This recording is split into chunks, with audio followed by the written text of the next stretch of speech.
இன்றைக்கு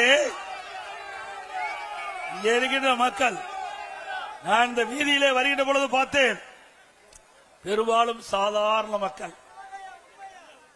நான் கிராமத்திலே வாழ்ந்தவன், கிராமத்திலே பிறந்து வாழ்ந்தவன், ஏழைகளுடைய கஷ்டத்தை நன்கு உணர்ந்தவன், அவர்களோடு வாழ்ந்தவன்,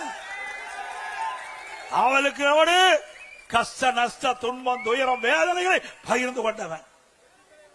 அந்த அடிப்படையிலே எங்களுடைய ஆட்சி நடைபெற்றது.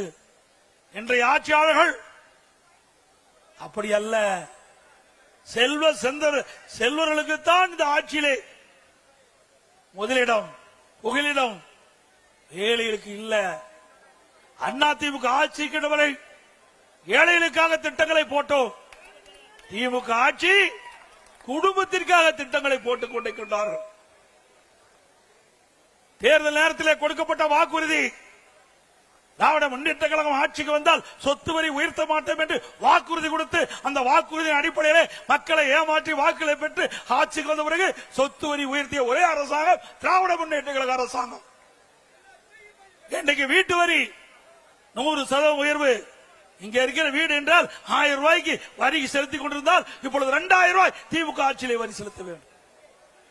அதே போல இங்க இருக்கின்ற கடை அதிமுக ஆட்சியிலே இன்றைக்கு குறைந்த வரி செலுத்தப்பட்டது. ஆனால் திராவிட முன்னேற்ற கழக ஆட்சியிலே 180% வரியை உயர்த்திருக்கின்றார்கள். ஆண்டுக்கு 6% வீட்டு வரி உயர்வு, கடை வரி உயர்வு.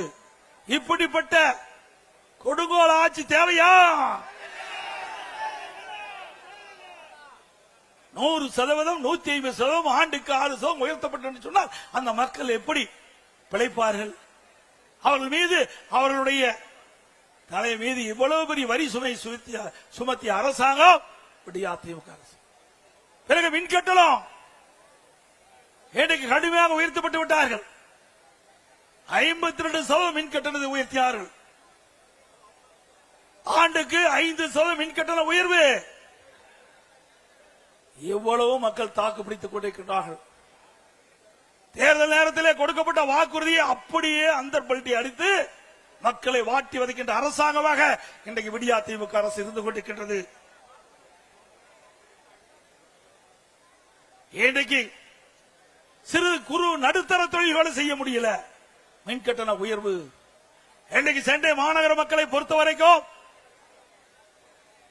வீடு கட்ட வேண்டியதாலும் சரி, கடை கட்டுவதாலும் சரி, கட்ட வேண்டும் என்றாலும் சொல்லி அப்ரூவ் வாங்க வேண்டும். சென்னை மாநகராட்சியிலே அதற்கு கட்டிட அனுமதி பெற வேண்டும். அனைத்து இந்திய அண்ணா திராவிட முன்னேற்ற கழகம் ஆட்சி இருக்கின்ற பொழுது 1000 சதுரடிக்கு மாநகராட்சியில கழிவுநீர் கட்டமைப்பு உட்பட டெபாசிட் 37,500 கோடி கட்டலா போதும். ஆனால் திராவிட முன்னேற்ற கழக ஆட்சியில கிட்டத்தட்ட 1,08,000 கோடி டெபாசிட் கட்ட வேண்டும். அதாவது 132% இந்த கட்டிட அனுமதிக்காக இந்த அரசு வசூல் செய்கின்றது. இப்படிப்பட்ட அரசாங்கம் தேவையா?